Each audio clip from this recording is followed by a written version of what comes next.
De retour sur le plateau du Grand Talk et on va s'intéresser maintenant à ceux qui ont fait l'année 2020 en Touraine. 2020, année compliquée et inédite avec cette pandémie de Covid-19 et comme toutes les crises, elle est aussi un révélateur du pire comme du meilleur.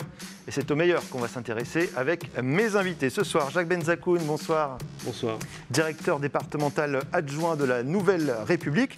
Émilie Tardif, et qui est-il encore besoin de te présenter, animatrice de Tilt tous les soirs avant le JT.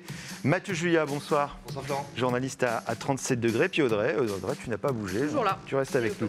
Alors évidemment, ce tour d'horizon totalement subjectif de ceux qui ont fait 2020, eh bien, dans ce tour d'horizon, il y a ces héros du quotidien qui mettent tout le monde d'accord. On pense évidemment aux soignants, infirmières, médecins, aides-soignantes mobilisés depuis bientôt 1 an contre le Covid-19. On a de nombreuses reprises salué leur action sur cette antenne, on le fait à nouveau maintenant. Mais ce soir, on s'intéresse aux autres anonymes ou personnalités de la culture, du sport, de la solidarité qui se sont démarqués. Émilie, justement, on commence avec toi, la culture. Tes coups de cœur de l'année 2020, on te connaît, sélection forcément positive et pas individuelle.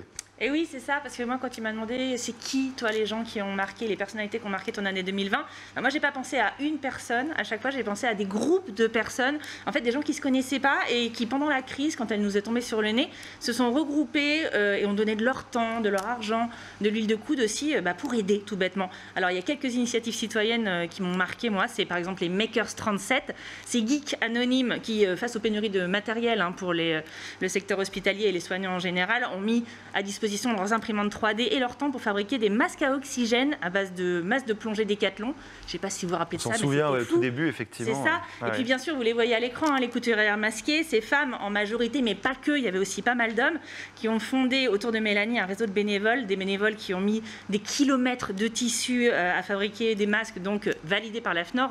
Et puis là, vous voyez les paniers suspendus, c'est un peu la suite logique parce qu'après la crise sanitaire, c'est la crise sociale, beaucoup de gens se sont précarisés et ça c'est peut-être la façon la plus simple d'être solidaire. Vous achetez quand vous faites vos courses un gel douche, un paquet de coquillettes et puis vous allez sur la page Facebook des paniers suspendus, vous regardez où il y en a un et puis vous le déposez dedans et ça aide tout de suite ceux qui sont dans la difficulté. Et il faut un appel aux gens parce que ça marche très très bien, justement. Ça marche super bien et malheureusement ça veut dire qu'on en a besoin. Donc il faut continuer à faire ça, les paniers suspendus.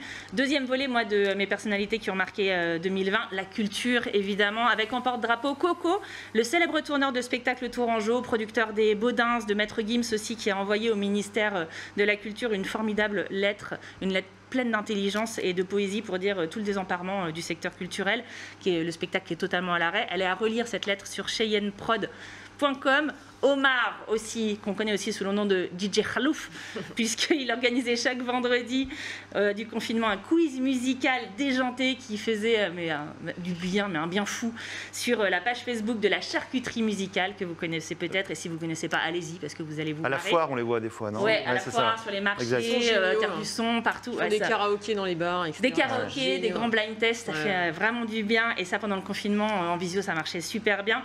Mick Jagger aussi, évidemment, qui a d'ailleurs, notons-le, de très saine lecture. On l'a découvert pendant le confinement. Il faut bien se rappeler qu'un des plus grands concerts live du monde a été en partie donné à partir d'ici, dans notre Touraine.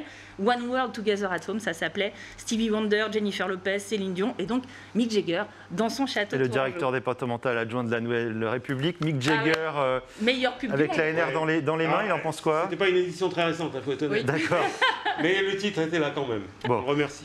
Mick Jagger en boisse quand même. Mais c'est sûr. Non, mais génial. Et puis je termine avec Christophe Hay parce qu'on a parlé de lui partout, tout le temps. Le chef doublement étoilé a été bénévole dans les cuisines des EHPAD pendant le premier confinement, je crois.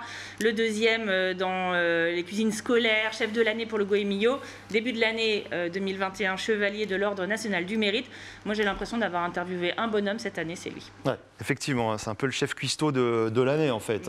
C'est ça. Christophe Hay. On a hâte de retourner chez lui. Ce qui fait encore des plats à emporter, je sais pas. Oui, alors il y a la box encore, on peut tout commander et on peut tout recevoir chez soi en chronofresh, chers amis. Bon, je vais économiser un petit peu.